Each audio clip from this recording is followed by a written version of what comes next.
Hi friends, ఈరోజు వీడియోలో Indian stock మార్కెట్లో ఎందుకు ఇన్వెస్ట్ చేయాలో 4 రీజన్స్తో అయితే మీకు ఎక్స్ప్లెయిన్ చేస్తాను. First one, higher profits. మన ఇండియాలో మనీని ఇన్వెస్ట్ చేయడానికి చాలా ఆప్షన్స్ అయితే ఉన్నాయి. Real estate, life insurances, post office schemes, fixed deposits, public provident funds, ఇలా చాలా ఇన్వెస్ట్మెంట్ ఆప్షన్స్ అయితే ఉన్నాయి. కానీ వీటి అన్నిటిలోకి స్టాక్ మార్కెట్లో ఇన్వెస్ట్ చేయడానికి ఎందుకు ఫస్ట్ ప్రయారిటీ ఇవ్వాలో ఇప్పుడు మీకు చెప్తాను.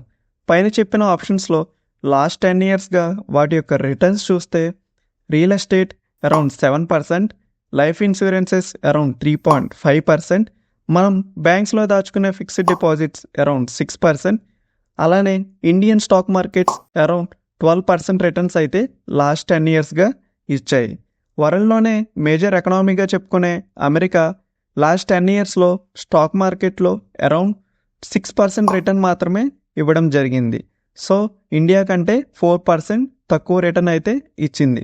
2014లో ఇండియన్ సెన్సెక్స్ లెవెల్ అరౌండ్ 25,000 అయితే ఉండేది. అదే 2024లో అంటే 10 ఇయర్స్ తర్వాత 75,000 పాయింట్ దగ్గర అయితే ఇప్పుడు ట్రేడ్ అవుతుంది. Almost 3 times. మీరు 2014లో రిలయన్స్ షేర్ 500 రూపీస్ ఉండగా 1 lakh పెట్టి ఇన్వెస్ట్మెంట్ చేసుంటే మీకు అరౌండ్ 200 షేర్స్ అయితే వచ్చేవి. అదే ఇప్పుడు రిలయన్స్ షేర్ అరౌండ్ 3,000లో ట్రేడ్ అవుతుంది.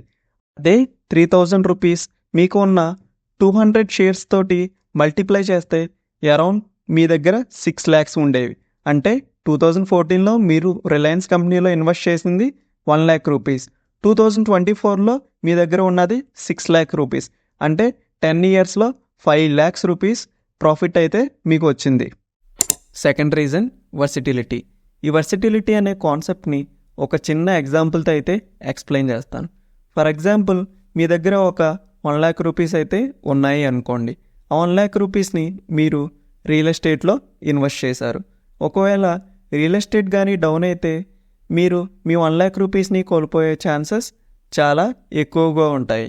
ఎందుకంటే మీరు మీ మొత్తం 1 lakh రూపీస్ని రియల్ ఎస్టేట్లో మాత్రమే ఇన్వెస్ట్ చేశారు.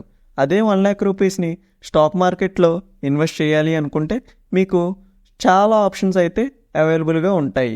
అందులో stocks, PSU bonds, mutual funds, IPOs, ఇలా చాలా ఆప్షన్స్ అయితే మీకు అవైలబుల్గా ఉంటాయి. సో ఒక సెక్టార్లో లాసెస్ వచ్చినా వేరే సెక్టార్లో ప్రాఫిట్స్ తోటి మీరు మీ 1 lakh రూపీస్ క్యాపిటల్తో పాటు ఇంకా ప్రాఫిట్స్ని కూడా ఎర్న్ చేయగలరు. Third reason, more liquidity. Liquidity అంటే మనం ఇన్వెస్ట్ చేసిన మనీ మనకి ఏ టైంలో కావాలితే ఆ టైంలో సెల్ చేసుకోవడం. ఒక ఎగ్జాంపుల్తో చెప్తే వినండి. మీరు ఒక కార్ని 10 lakhs పెట్టి కొన్నారు. అదే 1 year తర్వాత ఏదైనా ఎమర్జెన్సీ వచ్చి ఆ కార్ని సెల్ చేయాలి అనుకుంటే మీకు మేజర్గా 2 ప్రాబ్లమ్స్ వస్తాయి.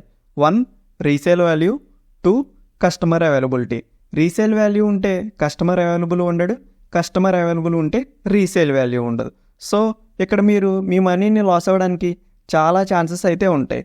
అదే మీరు ఆ మనీని స్టాక్స్లో కానీ 10 years ఇన్వెస్ట్ చేసి ఉంటే మీకు ఎప్పుడు కావాలితే అప్పుడు మీ స్టాక్స్ని అమ్ముకొని ప్రాఫిట్స్ అయితే తెచ్చుకోవచ్చు. Fourth reason, security. మనం దేనిలోనైనా మనీని ఇన్వెస్ట్ చేస్తే మన మనీ సెక్యూర్డ్గా ఉండాలి అని ఫస్ట్గా అనుకుంటాం. అదే స్టాక్ మార్కెట్స్లో సెక్యూరిటీని హ్యాండిల్ చేసేది సెబీ, అంటే stock exchanges board of India. ఈ సెబీ యొక్క మెయిన్ పని ఏంటంటే ఇది ఇన్వెస్టర్స్ యొక్క రైట్ని అండ్ మార్కెట్లో ఎటువంటి ఫ్రాడ్ యాక్టివిటీస్ జరగకుండా చూసుకుంటుంది. సో మీరు పెట్టే ప్రతి రూపీ ఇక్కడ చాలా సేఫ్గా అయితే ఉంటుంది. ఇండియన్ స్టాక్ మార్కెట్లో అరౌండ్ 5,000 కంపెనీస్ అయితే లిస్ట్ అయి ఉన్నాయి. ఇందులో ప్రతి కంపెనీ కూడా తమ quarterly returns and annually returns తమ కంపెనీ వెబ్సైట్లో పబ్లిష్ చేస్తాయి. సో మీరు ఈ ఫైనాన్షియల్ రిపోర్ట్స్ అన్నీ చూసి మీకు నచ్చితే మీ మనీని స్టాక్ మార్కెట్స్లో అయితే ఇన్వెస్ట్ ఎటువంటి రిస్క్ లేకుండా చేయవచ్చు. ఈ వీడియో కనుక మీకు ఇన్ఫర్మేటివ్గా అనిపిస్తే మన ఛానల్ని లైక్ చేసి సబ్స్క్రైబ్ చేయండి.